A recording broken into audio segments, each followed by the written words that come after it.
Yuhu bos, udah punya plan belum? Mau piknik kemana lagi di liburan kali ini?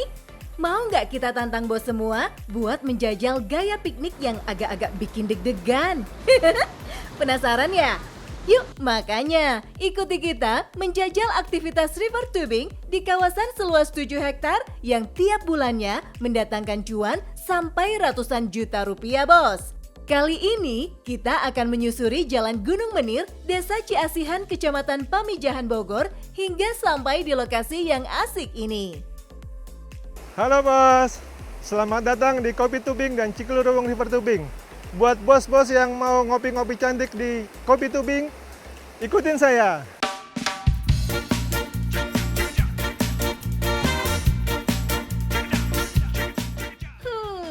Gimana bos? Baru juga nyampe, kita udah disambut suasana asri, hamparan persawahan, pepohonan rindang, dan gemericiknya Sungai Cikuluwung. Bener-bener lepas dari hiruk-pikuk kota yang bikin pekak bos.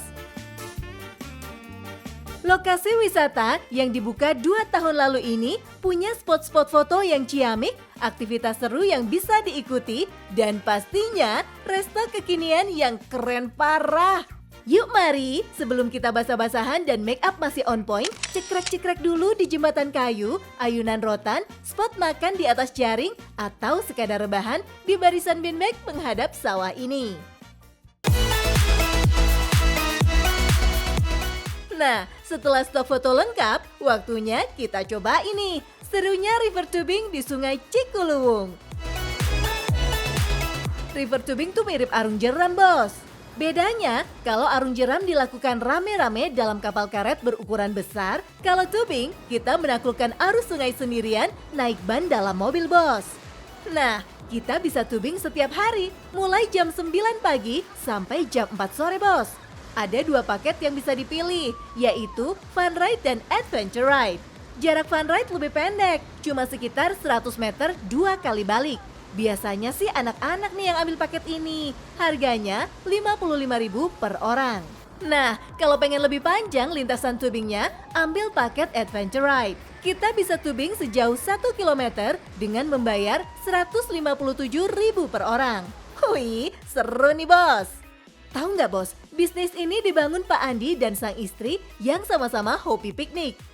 Kok ya nemu lokasi cantik di pinggiran sungai ini? Jadi deh, akhirnya Pak Andi membeli tanah dan bikin lokasi ngopi yang unik ini. Kita tuh memadukan antara orang mau ngopi juga dengan kegiatan outdoor.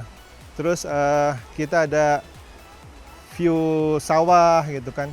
Sebagai nilai jual lebih kita nggak hanya sekedar orang datang ngopi udah gitu kan. Itu yang saya pikir sebagai pembeda dengan kopi-kopi yang lain gitu. Fix dah ini kudu dicoba bos. Jangan lupa pakai semua alat pelindung standar yang sudah disiapkan ya. Buat pemula, jangan takut. Lihat tuh, banyak banget akang-akang petugas dan pemandu yang jagain kita di sepanjang lintasan. Jadi, semua kegiatan dijamin aman. Kalau tiba-tiba ban karet kita terbalik karena arus deras misalnya, si akang pemandu dengan sigap akan menolong kita. Don't worry bos. Insya Allah aman. Jadi sebelum kita mulai itu kita juga pertama jalur kita rapikan. Jadi supaya si tubing itu bisa mulus melewati aliran sungai. Terus yang kedua kita juga ada pemantau di hulu sungai. Wah, seru banget ternyata main tubing. Oh iya, kalau kesini jangan lupa bawa baju ganti bos. Biar abis basah-basahan kita tetap kece. Abis olahraga, lapar cuy. Makan yuk. Ini dia, Park Tubing namanya. Resto ini baru buka minggu lalu loh, jadi masih grass. Baru bos, tempatnya luas dengan desain ala-ala Bali. Pantesan aja, rame banget ya yang pengen ngicip ngemil di sini. Sekalian foto-foto. Pilihan menunya juga menggoda bos. Ini nih, salah satu yang paling favorit. Soto daging dan soto oseng. Abis dingin-dingin main air, terus makan yang anget-anget berkuah. Perfecto bos. Apalagi harganya ramah banget di kantong. Aneka menunya dihargai antara 12 sampai 40 ribuan aja bos. The best lah. Kalau si kecil belum juga puas mainnya, ajak aja buat eksplor wahana lainnya bos. Di sini ada semua, lengkap. Mulai dari berenang sampai puas di kolam renang, ketemu beragam satwa di mini zoo, sampai belajar bercocok tanam di kebun sayur mayur organik yang dimasak juga buat menu-menu di resto tadi. Sehat banget kan? Nah, kalau udah kecapean seharian piknik atau buat yang kangen staycation, nginep aja deh di deretan villa dengan desain ala Everest. Lokasinya dekat juga dengan Tubing Park, Bos. Mantap betul! Kalau gini caranya, yakin deh cuan yang datang juga pasti cakep. Di weekend itu mungkin sekitar 400 sampai 500 pengunjung ya.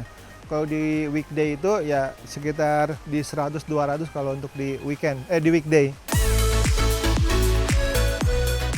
Biar gampang, kita hitung aja. Pakai patokan rata-rata jumlah pengunjung yang makan di resto ya, Bos. Misalnya nih, kita rata-rata aja. Kalau ada 350 orang datang setiap hari, memesan menu seharga 40 ribuan, artinya 14 jutaan masuk tiap hari cuma dari resto aja. Sebulan 420 jutaan, Bos. Ini belum termasuk hitungan pemasukan dari kegiatan tubing, villa, dan aneka wahana lainnya. 500 miliar mah lewat, Bos. Mantap kan? Nah, buat promosinya, Pak Andi mengandalkan sosial media dan promosi dari mulut ke mulut. Makanya, layanan buat pengunjung kudu prima, biar cerita yang tersebar juga ciamik semua. Pengen gak, Bos, punya tempat kayak Kopi Tubing ini juga? Yuk mari, kita berburu lahan di lokasi yang cakep, strategis, dan pemandangannya indah. Terus, yang gak boleh lupa adalah tentukan konsep yang beda, unik, dan tematik. Biar nggak sama kayak yang lain. Kalau perencanaan bisnis kita jelas, potensial pasar konsumennya juga bakal kelihatan kemana arahnya, Bos. Yang terpenting, semangat terus, Bos. Jayo! Nah, gimana? Bisnis pariwisata cukup menjanjikan kan? Yang penting tetap semangat, inovasi, dan yang penting lagi, cuan, cuan, cuan.